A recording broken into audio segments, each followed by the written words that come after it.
हाँ जी, राम राम जी। क्या हाल चाल आपके? उम्मीद करता हूँ आप और आपका परिवार ठीक ठाक होगा। दोस्तों, जो आपने 5 और 6 नवंबर को सीईटी का एग्जाम दिया था, उसका रिजल्ट आप कभी भी जारी हो सकता है। और चेयरमैन साहब ने ये बताया है कि 31 दिसंबर से पहले पहले हम सीईटी का रिजल्ट घोषित कर देंगे। तो इस सीईटी का जो सिचुएशन लग रही है, प्रतीत हो रही है, इससे दोस्तों बहुत बड़ी फ्रॉडबाजी होने वाली है या गड़बड़ होने वाली है इस रिजल्ट में। और गलत इंफॉर्मेशन के बेस पर आपका रिजल्ट आएगा तो दोस्तों वो गड़बड़ ही कहा जाएगा, उसको आप सही नहीं कह सकते। अभी जो प्रोसेस चल रहा है, जो लिखित में चीजें दी गई है, उसके हिसाब से रिजल्ट में गड़बड़ी होने की आशंका है पूरी पूरी। लाखों युवाओं की जो सीट का जब फॉर्म भरा आपने, उसमें गलत डिटेल है और उस गलत डिटेल के बेस पर रिजल्ट आएगा तो वो गलत ही होगा। देखिए, सीईटी का जो रिजल्ट है आप सभी को पता होगा किस तरीके से आएगा। किस किस को पता है सीईटी का रिजल्ट कैसे आएगा? दोस्तों, जो आप रिटन एग्जाम दे के आए थे, प्लस में सोशियो इकोनॉमिक क्राइटेरिया, इसी के बेस पर रिजल्ट आएगा। इसमें आपको 40% या फिर 50% नंबर लेने हैं। यदि आपने इतने नंबर ले लिए तो आपके क्या हो जाएगा, ये जो 5 नंबर आपको मिलते हैं सोशियो इकोनॉमिक क्राइटेरिया के, ये ऐड हो जाएंगे और फिर आपका क्या होगा, रिजल्ट निकाला जाएगा। फिर आपका रिजल्ट आएगा। ये पहली बात तो यही है दोस्तों कि आपको रिटन एग्जाम में 40 से 50% नंबर लेने अनिवार्य है।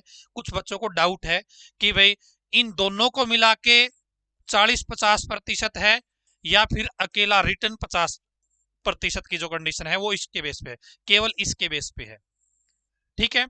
अब दोस्तों, रिजल्ट जो आएगा ये 5 नंबर मिला के आएगा। क्या डॉक्यूमेंट वेरिफिकेशन हुई है?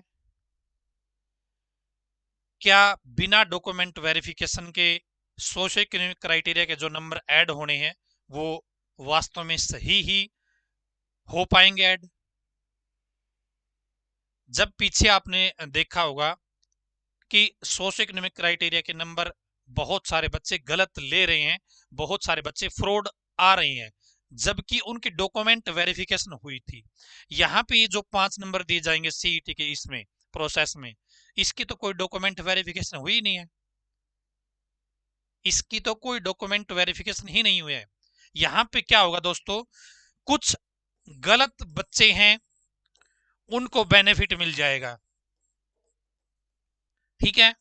कुछ बच्चे सही है, उनको बेनिफिट मिलना चाहिए, लेकिन उनको नुकसान हो जाएगा। मैं एग्जांपल बता देता हूं दोस्तों। एक तो जो आपकी फैमिली आईडी है,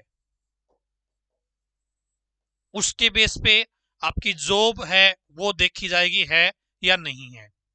इस फैमिली आईडी में बहुत के घर में भाई जो भाई है वो जॉब में था या बहन जॉब में थी, इसके बेस पे ऑटोमेटिक ऑप्शन आ गया जब फॉर्म भरा कि भाई परिवार में जॉब है, और इन्होंने पहले क्लैरिफिकेशन भी नहीं दी थी।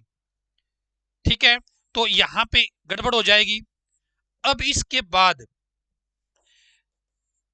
जो नो जॉब वाला ऑप्शन है, नो जॉब का बेनिफिट है वो 1,80,000 इनकम इससे कम हो तो आपको बेनिफिट मिलता है।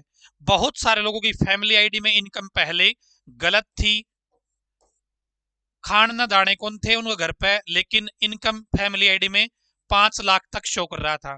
क्या था? 5 लाख तक शो कर रहा था जब फॉर्म भरा। अब उनकी फैमिली आईडी अपडेट करवा ली, उनकी इनकम सही करवा ली, 1,20,000 करवा ली। अब ये रिजल्ट इस बेस पे आएगा या इस बेस पे आएगा, किसी को कोई अता पता नहीं है। यहां पे गड़बड़ होगी। इसके बाद भाई जॉब में है, भाई क्या है, जॉब में है, भाई जॉब में है, और फैमिली आईडी भी एक ही है। फैमिली आईडी क्या है, एक है। तो इनकम भाई, जो इनकम है 1,80 से ऊपर जाने की संभावना है या नहीं है? बताइए आप। फैमिली आईडी एक है, भाई जॉब में है, 1,80,000 से इनकम ज्यादा मिलेगी फैमिली आईडी में। और इस कंडीशन में उस बच्चे के साथ क्या होगा, उस कैंडिडेट के साथ क्या होगा, क्योंकि उसने तो भाई परिवार में जॉब है ये ऑप्शन कर दिया उसके बेस पे, लेकिन उसकी इनकम ज्यादा है तो वैसे नंबर कट जाएंगे।